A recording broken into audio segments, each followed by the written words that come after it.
What's up, wrestling fans? It is Joe Cronin, joined by Jake DeMarco. A morning before, or it's afternoon now, I guess, before Monday Night Raw. If you guys missed it, the Drew Galloway interview, formerly Drew McIntyre. Lots of people, I guess, don't understand what TNA is, but Drew McIntyre was in the WWE. Drew Galloway, in an interview with me in the last video. Go check that out if you haven't seen it at some point, maybe after this video. Plus, of course, last night's review is up.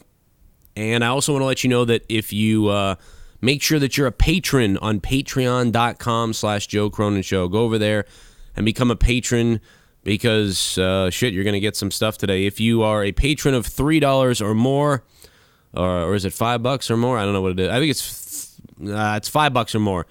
No, it's $3 or more. I don't fucking know. It's $3. It's $3 or more. If you're a patron of $3 or more, you today will get a special podcast that we'll be uploading in a few minutes, actually.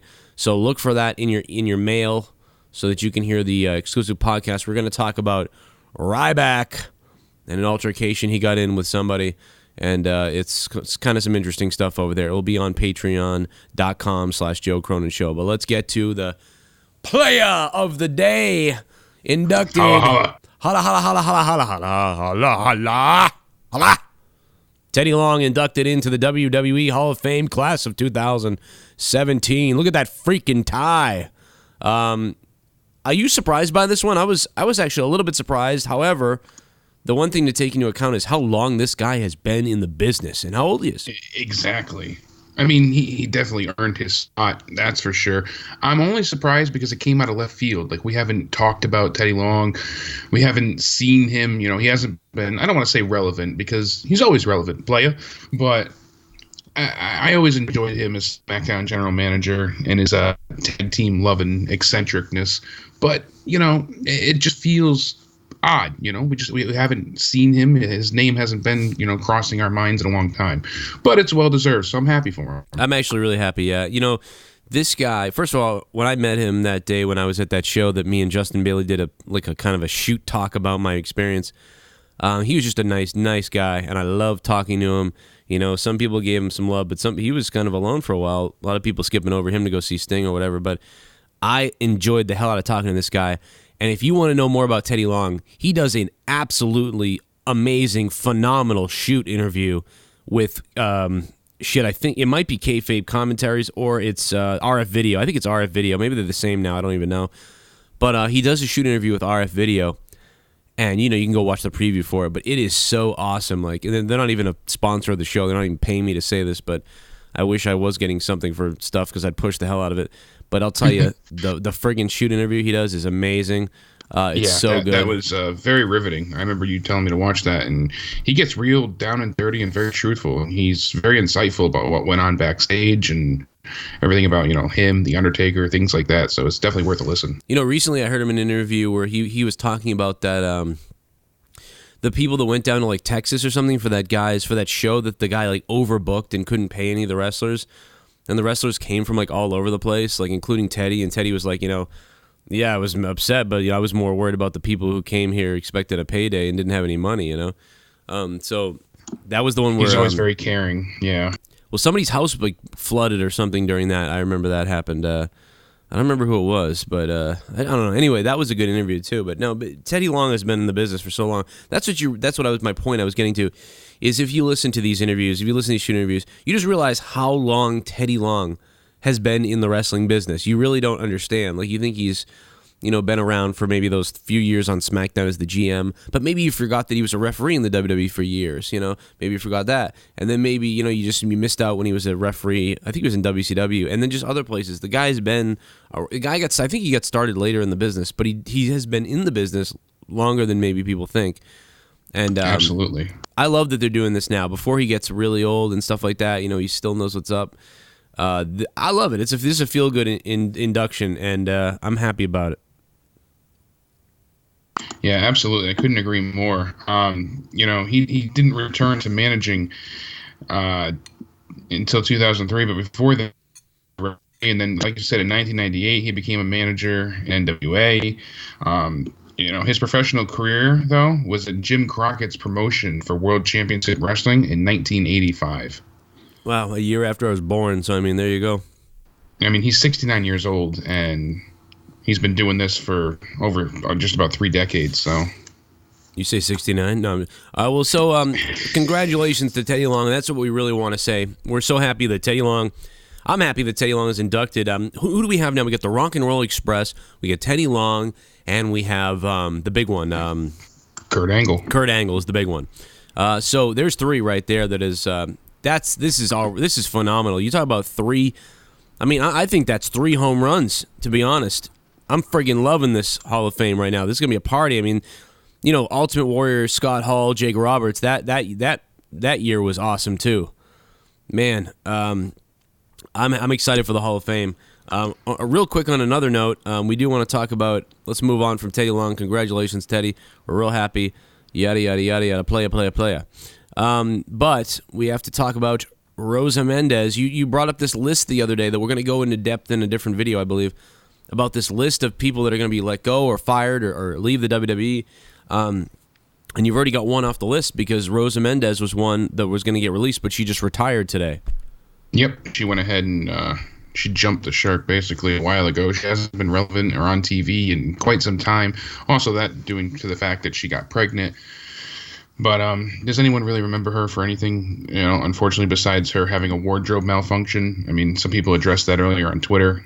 You know, she hasn't been wrestling, so it's not a big loss to the company. But she did announce her retirement. She seems like a sweet girl, but other than that, I mean, I don't really even understand why she was in this wrestling business this long. I don't get it. Reality star, you know, pulling power. Basically, people did tune in to watch her on Total Divas. She tested well with audiences that watched programming, so they kept her on a bit longer, just for, you know, Total Divas. But I think that ship has sailed. So yeah, she did all right with what she did. Just never anything that I thought maybe it was valuable to. Never any value to me much. I mean, Fandango, didn't she dance with him once or something? Yeah, she was a valet for him, you know. Oh, and we didn't even talk about Summer Rae being released the other day. Everybody just kind of went, oh yeah, Summer Rae was released by the WWE. She's another one. All the former Fandangoans are gone. Yep, she was, you know, let go as well, and we kind of saw that coming though. Yeah, but, you know, she again is another one that hasn't been seen for a long time. She's one though that I feel like was not utilized right. I like Summer Rae. I thought she had a lot more personality. You know, at one point she's trying to help EVA Marie wrestle. Technically, EVA Marie is still with the company and Summer Rae isn't. That's a travesty.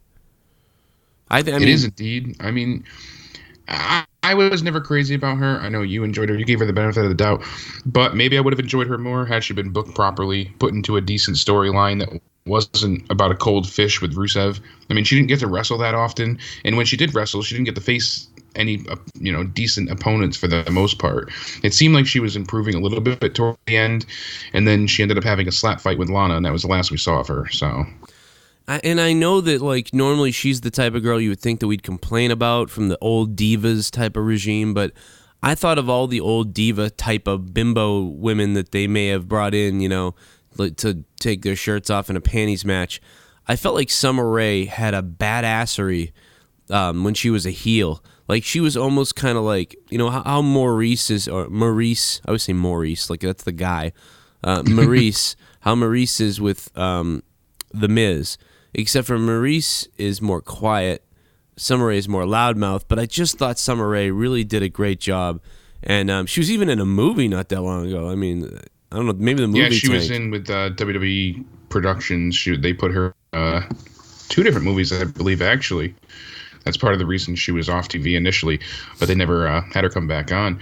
I mean, I'll concede and give you that one. She did have a certain amount of flair. She had a good amount of attitude, and she definitely had a perfect resting bitch face. I mean, she was able to convey that she was pissed off, and, you know, she did that well, but I just personally didn't care for her. Like I said, maybe if she was booked differently, I would have enjoyed her more, but to me, it's not that big of a loss.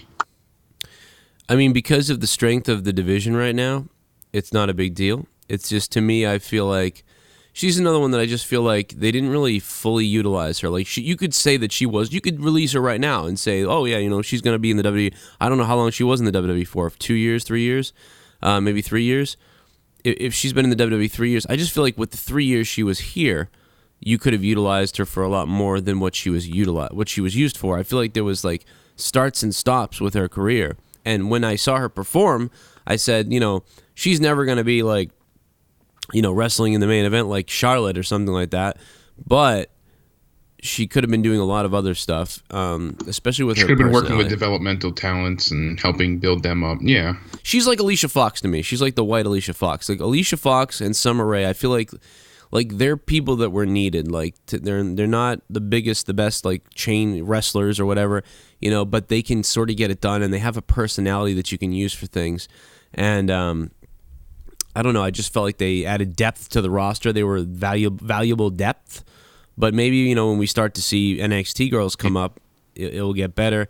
But, I mean, with the state that Raw's in, there's like 3 girls on the Raw show. There are 3 women. Supposedly, is Emelina going to debut tonight? We're going to talk about that in the next video, too. So we got more to talk about. We got WWE releases. And I've got some Raw news myself to bring up. So we're going to talk about the WWE possible releases, Emelina's debut, and more news on Raw in the next video, so look for that. That will be another video popping up in a few for you. And, of course, if you want to hear the patron video, go over to patreon.com/Joe Cronin Show.